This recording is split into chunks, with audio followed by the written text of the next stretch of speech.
अस्सलाम वालेकुम viewers, welcome to cook with Annie channel. कैसे हैं आप सब? उम्मीद है कि आप सब खैरियत से होंगे। आज जो मैं रेसिपी आपके साथ शेयर करने जा रही हूँ वो है शान चिकन निहारी रेसिपी।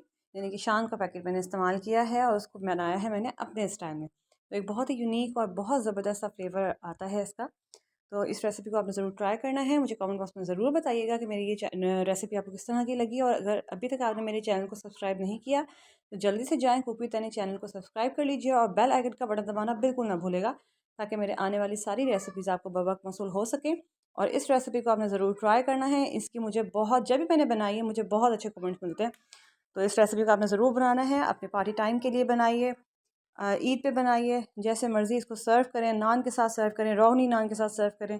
बहुत ज़बरदस्त इसका फ्लेवर है। चलिए स्टार्ट करते हैं।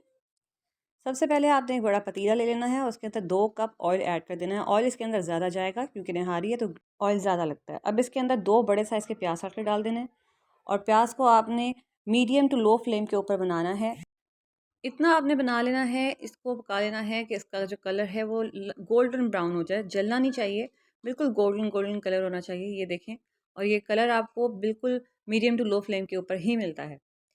तो आपको थोड़ा टाइम लगता है लेकिन बहुत ही क्रिस्पी सा और बहुत खूबसूरत कलर आता है ये इसके ऊपर। तो ये देखें, मैं आपको बता रही हूँ यहाँ पे कि किस तरह से हमने इसको फ्राई कर लेना है प्याज को। और ये देखें यहाँ पर बहुत क्रिस्पी सा हो जाता है। आप इसको 2 मिनट हवा में रखें, फ्राई प्याज बहुत ज़बरदस्त लगता है ये। अब इसको हवा में रख के आपने खुशक कर लेना है, यानी कि ज़रा क्रिस्पी कर लेना। उसके बाद आपने ग्राइंडर में 1 गिलास पानी डाल के आपने इसको ग्राइंड कर लेना है। अब मैंने उसी देगची के अंदर 2 किलो चिकन ऐड कर दिया है। आप चाहें तो यहाँ पे बोनलेस भी ले सकते हैं, लेकिन जो बोन्स के साथ चिकन का नहारी बनती है वो बहुत ज़बरदस्त बनती है, क्योंकि हड्डियों का भी अर्क निकलता है। यखनी निकलती है तो बहुत ज़बरदस्त सा बन जाता है। और आपने इतना बना लेना है कि ये चिकन का कलर जो है वो वाइट हो जाए। अब इसके अंदर मैंने 1.5 टेबल स्पून अदरक और 1.5 टेबल स्पून ही लहसुन का पेस्ट ऐड किया है। हाफ़ टी स्पून मैंने नमक ऐड कर दिया इसके अंदर। और अब इसको अच्छे तरीके से आपने भून लेना है। लहसुन अदरक डालने की वजह से जो चिकन की अपनी स्मेल होती है वो भी बिल्कुल ख़त्म हो जाती है। तो आपने लहसुन अदरक और नमक डालकर इसको अच्छे तरीके से भून लें, ताकि इनका पानी ज़रा खुशक हो जाए।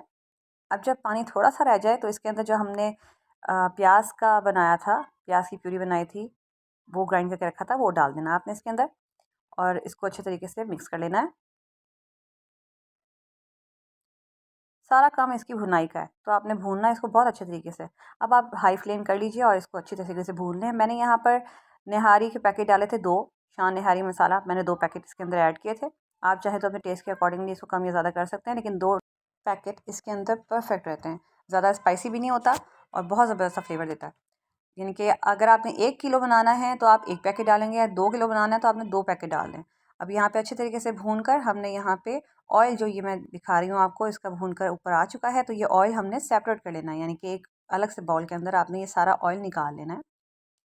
अब आप मीडियम टू लो फ्लेम के ऊपर करके और सारा ऑयल निकालें, जैसे मैंने निकाल लिया। इस ऑयल को आपने साइड पे रख देना है, क्योंकि जब हम इसके अंदर पानी ऐड करते हैं ना एंड पे आटे के साथ, तो ऑयल उड़ जाता है। तो इसलिए हमने इसको ऑयल को यहीं पे सेपरेट कर लेना है, अलग कर लेना है। और इसके अंदर मैंने पानी डाल दिया है। मैंने पानी इसके अंदर 8 गिलास डाला है, क्योंकि 2 केजी बना रही हूँ चिकन। मैंने ज़्यादा नहारी बनाई है तो मैंने इसके अंदर 8 गिलास पानी ऐड किया है। आप 1 केजी चिकन के अंदर 4 गिलास पानी डालिएगा। अब ये देखिए, हमने स्लरी बना लेनी है। एक मैंने यहाँ पे 2 गिलास पानी लिया है और उसके अंदर मैंने 8 टेबल स्पून भर कर मैंने आटे के ऐड कर दिए और इन सबको आपने अच्छे तरीके से मिक्स कर लेना है। कोई लम्प्स नहीं होना चाहिए इसके अंदर। बहुत अच्छे तरीके से एक स्लरी बन जाती है, लाइट सी हल्की सी स्लरी बन जाती है। अब यहाँ देखें, हमारा बॉयल आ चुका है। जब एक दफ़ा बॉयल अच्छे तरीके से आ जाए इसके अंदर पानी के अंदर, तो आपने वो जो स्लरी बनाई थी ना आपने, वो इसके अंदर ऐड कर देनी है। आहिस्ता आहिस्ता ऐड कीजिएगा और साथ साथ चम्मच चलाते रहिएगा, क्योंकि जब ये स्लरी जाती है इस निहारी के अंदर तो घुटलियाँ बनने के चांसेस होते हैं। तो इसलिए साथ के साथ आपने चम्मच चलाते रहना है। चम्मच नहीं छोड़ना आपने, साथ के साथ चलाते रहिए। 2-3 दफ़ा चम्मच चलाएं जब तक आप ये स्लरी डाल रहे हैं। और अब आपने मीडियम फ्लेम के ऊपर इसको पकने के लिए छोड़ देना है। मीडियम फ्लेम के ऊपर पकेगा ये, इसको आपने कवर करके पकने देना है यहाँ तक कि ये गाढ़ी ना हो जाए। अब इसको आप कवर करें और पकने के लिए छोड़ दें। 5 से 10 मिनट के अंदर आपकी ये जो निहारी है वो परफेक्टली बन जाती है। तो हमारी ये निहारी रेडी है। आप ये देखें यहाँ पे यहाँ पे आप देखें कि ऑयल इस स्टेज के ऊपर आके उड़ जाया करता है, इसलिए हमने ऑयल को सेपरेट कर लिया था। तो अब आपने परेशान नहीं होना कि वो ऑयल का हमने क्या करना है। ये निहारी हमें बेरौनक सी लग रही है। ऑयल को हमने बताती हूँ मैंने क्या किस तरह से सर्व करना है आपने। तो आप इसको सर्व करने के लिए सर्विंग डिश के अंदर निकाल लीजिए। यहाँ पे देखिए मैंने इसको एक डोंगे के अंदर निकाल लिया है। उसके ऊपर मैंने जिंजर डाल दिया है जुलियन कटिंग करके, और हरी मिर्चें आपने ऐड कर दें अपने टेस्ट के हिसाब से। हरा धनिया डाल दीजिए। उसके बाद आप चाहें तो इसके ऊपर ये क्रिस्पी सा प्याज ज़रूर इसके अंदर ऐड करें, और अपने टेस्ट के अकॉर्डिंगली इसके ऊपर लीमू छिड़क के आप इसको सर्व कर सकते हैं। बहुत ज़बरदस्त सा ये बनता है। आपने ये रेसिपी को ज़रूर ट्राई कीजिएगा और मुझे कमेंट बॉक्स में ज़रूर बताइएगा कि मेरी रेसिपी आपको किस तरह की लगी है। ज़रूर दावतों में शामिल करें इसको अपने। और ये देखें यहाँ पे आके हमने जो ऑयल सेपरेट किया था वो हमने ऊपर से डाल देना है इसके ऊपर ऑयल। आप एक लेयर सी बना दें इसके ऊपर। आप अपने टेस्ट के हिसाब से कम या ज़्यादा कर सकते हैं। ये तो बहुत फ़ायदेमंद है, जिनको ऑयल नहीं चाहिए वो सेपरेट भी खा सकते हैं, यानी कि विदाउट ऑयल खा सकते हैं। तो आप यहाँ पे देखें कितनी ज़बरदस्त इसकी लुक है और बहुत इसका अमेजिंग फ्लेवर है। आपने इस रेसिपी को ज़रूर ट्राई कीजिएगा, मुझे कमेंट बॉक्स में ज़रूर बताइएगा। और मुझे साथ साथ ये भी बताइएगा कि मेरी ये रेसिपी आप कहाँ कहाँ से देख रहे हैं, ताकि मुझे आइडिया हो सके कि मेरी रेसिपी कहाँ कहाँ देखी जाती है।